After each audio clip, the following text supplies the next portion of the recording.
नमस्कार, मी डॉक्टर सुसंगीता जाजू. नमस्कार, मी doctor सुसंगीता Jaju. Irregular आहेत का? तुमचे इरेग्युलर आहेत का? बरीच कारणं असतात. त्यातलं सगळ्यात महत्त्वाचं कारण म्हणजे थायरॉईड हार्मोन. संगीता जाजू. तर तुमचे पिरियडसुद्धा इरेग्युलर आहेत का? तर असे इरेग्युलर पिरियड असण्यामागची बरीच कारणं असतात. त्यातलं सगळ्यात महत्त्वाचं कारण म्हणजे थायरॉईड हार्मोन, प्रोलॅक्टिन हार्मोन यांची लेवल्स वाढलेली असणे. दुसरं महत्त्वाचं कारण म्हणजे तुम्ही जर एक्सरसाइज करत नसाल किंवा अति प्रमाणात जरी करत असाल तर ते सुद्धा अनियमित पाळीचं कारण असू शकतं.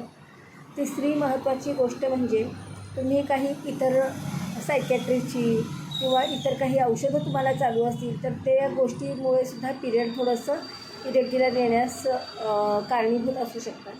चौथी महत्त्वाची गोष्ट म्हणजे तुमची बदललेली लाईफस्टाईल. तर सध्याचं जीवन कसं अगदी फास्ट आहे आणि त्यामुळं अपुरी झोप, प्रॉपर डाएट नाही, यामुळं पिरियड इरेग्युलर येऊ शकतात. गर्भाशयामध्ये काही इन्फेक्शन असेल तरीसुद्धा महिन्यातनं 2दा-3दा पिरियड येऊ शकतात किंवा अनियमित पिरियड होऊ शकतात. तर यासाठी तुम्हाला तुमच्या डॉक्टरांना कन्सल्ट करा. तुमच्या डॉक्टरांबरोबर तुमच्या पिरियडच्या संदर्भात आणि डॉक्टर सांगतील त्याप्रमाणे. तर तुमचे पिरियडसुद्धा इरेग्युलर आहेत का?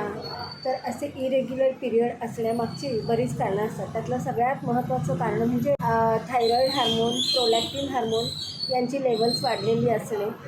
दुसरं महत्त्वाचं कारण म्हणजे तुम्ही जर एक्सरसाइज करत नसाल किंवा अति प्रमाणात जरी करत असाल तर ते सुद्धा अनियमित पाळीचं कारण असू शकतं. तिसरी महत्त्वाची गोष्ट म्हणजे तुम्ही काही इतर सायकॅट्रीची किंवा इतर काही औषधं तुम्हाला चालू असतील तर त्या गोष्टीमुळे सुद्धा पिरियड थोडंसं इरेग्युलर येण्यास कारणीभूत असू शकतं. चौथी महत्त्वाची गोष्ट म्हणजे तुमची बदललेली लाईफस्टाईल. तर सध्याचं जीवन कसं अगदी फास्ट आहे आणि त्यामुळं अपुरी झोप, प्रॉपर डाएट नाही, यामुळं पिरियड इरेग्युलर येऊ शकतात.